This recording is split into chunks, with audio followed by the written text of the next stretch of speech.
কালকে ফ্রিজে দুধটা নিতে ভুলে গেছি, আর বাইরে ছিল, ব্যাস দুধটা পুরো ছানা কেটে গেছে। তো ভাবলাম যে ফেলে দেবো, অনেকটা পরিমাণে দুধ ছিল, মানে 500-র বেশি।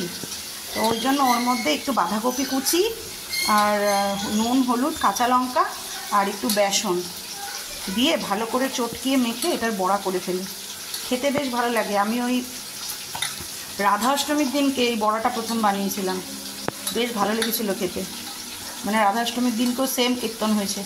দুধ ফ্রিজে রাখতে ভুলে গেছি, ব্যাস পুরো দুধটা নষ্ট হয়ে গেছিলো।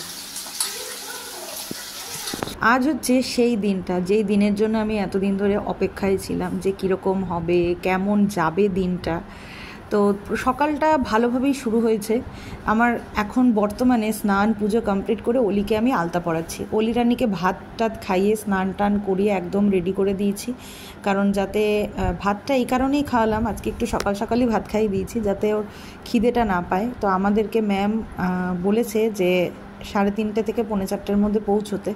তো ইচ্ছে আছে ঘর থেকে 11:30 পৌনে 12টায় বেরিয়ে যাব, কারণ আমি, জয়শ্রী আর জুই আমরা 3 জনেই বাচ্চাগুলোকে এক জায়গায় সাজাবো। কারণ এই প্রথমবার আমি অলিকে আগমনী শ্যুট করাচ্ছি, তো মেকআপ সম্পর্কে অতটা পরিমাণে জ্ঞান আমার নেই। নর্মাল যেরকম মেকআপ যেরকম আমরা করে থাকি সেইগুলো তো আমি পারি, কিন্তু আগমনী শ্যুটের জন্য যে বাচ্চাকে কিভাবে রেডি করবো, ম্যাম যথেষ্ট হেল্প করেছে ঠিকই, কিন্তু তাও মনে কোথাও না কোথাও মনে হচ্ছে যে পারবো তো। তো সেই জন্যই আমাদের এই ডিসিশন যে 3টে বাচ্চাকে এক জায়গায় রেডি করাবো। যদি কারোর কোনো প্রবলেম হয় তাহলে অপরজন হেল্প করতে পারবে। তো অলিকে আলতাটা পরিয়ে দিচ্ছি। সকালবেলা আমার ব্রেকফাস্ট হচ্ছে আজকে ম্যাগি করে নিলাম, একদম ঝটাপট 2 মিনিটে। গরম গরম ম্যাগি মুখে ঢোকাতে গিয়ে পুরো ছ্যাঁকা লেগে গেল। টোটো এসে পিক পিক করে হর্ন বাজাচ্ছে, ওই জন্য আরও তাড়াতাড়ি করছি।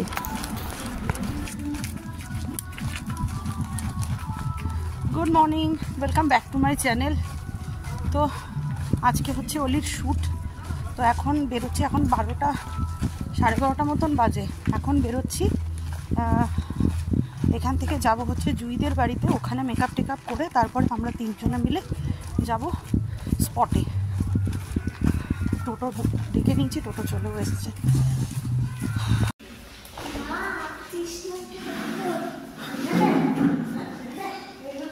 ওই ঘরটা অবশেষে আমরা জুয়ের বাড়ি পদার্পণ করেছি। চ চ চ, ভালো হয়েছে, ফাঁকা ঘরে করাটাই ভালো, সুবিধা। গোটা ভিডিওটাতে মানে এই যে আমাদের সাজানো গোজানো মোটামুটি রেডি, মোটামুটি না পুরোটাই রেডি। এই যে আমাদের এই দুটো রেডি, আর অদৃষ্ণা এখনো সাজছে। এই আমার অবস্থা খুবই খারাপ, মানে সাজাতে এত ব্যস্ত ছিলাম যে আমি কোনো ভিডিও করিনি, কারণ মাথা ঠান্ডা করে দুদিকে মানে কনসেন্ট্রেট করা একদম মানে ঠিক ছিল না, ওই জন্য আর করতে পারিনি। এখন বেরোবো, টাইম হয়ে গেছে, টোটোও নিচে চলে এসছে। চলুন, এই যে আমরা বসে আছি টোটোতে, টোটো যাচ্ছে, টোটোর আবার একটা টায়ার লিক। কি বলছো তুমি? বলো বলো। আমার লিপস্টিক খেয়ে গেছে আবার। আমি কখন বেরিয়েছি বলো? আমার তো লিপস্টিক লাগা গেল না, তুমি তো আমি এখন কি ওখানে লিপস্টিক লাগাবো? আর ওরা সবাই পৌঁছে গেছে, আমরা এখন হাওয়া খেতে খেতে যাচ্ছি। কি পৌঁছে গেছি, এসেই মায়ের মন্দির প্রণাম করলাম, মাকে দিয়ে স্টার্ট হবে আজকের শ্যুট। এই যে মা, মায়ের এই বেবিটা খুব ঠান্ডা, তো এসেই বাচ্চাগুলোকে এখানে বসিয়েছি যে আপাতত এখানে বসে রেস্ট নিক। আর এদিকে ফটোশ্যুট স্টার্ট হয়ে গেল মোটামুটি। ক্যামেরাম্যান এতক্ষণ ফটো তুললো, ওনার যা দরকার। আর এদিকে ভিডিও হচ্ছে। এটা বেশ ভালো, হেভি লাগছে।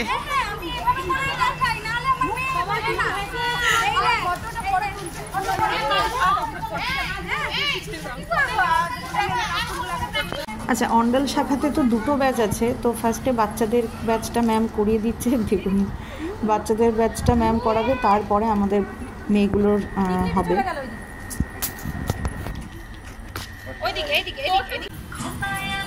আগের ব্যাচের এই 3 জনই আছে।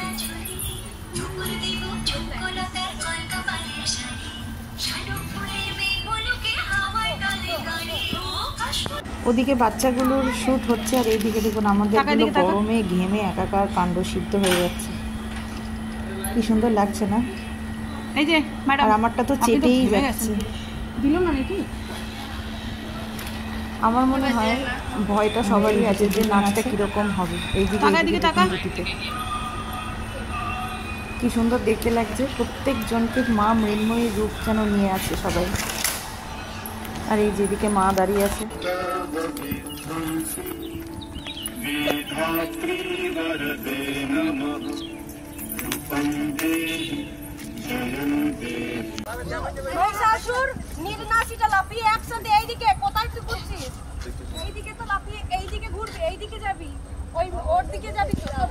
দারুণ হলো শ্যুটটা। কিছু বলবি শ্যুট সম্পর্কে?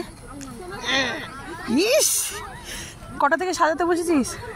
একটা আমি বসিনি, আমার যা বসেছে, আমার জায়ের এটা ক্রেডিট। একটা থেকে সাজাতে বসিয়ে শেষে এক হচ্ছে, বলো জুই কি কিছু বলবি? বল। No comments, no comments, no comments.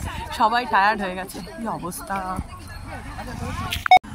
এই যে অলিরানি বাড়ি এসেই ঘুমিয়ে গেছে, প্রচণ্ড টায়ার্ড হয়েছিল, প্রচণ্ড। মানে লাস্টের দিকে আমাকে ভিডিও বানাতে দেয়নি, আর ও আর পারছিল না।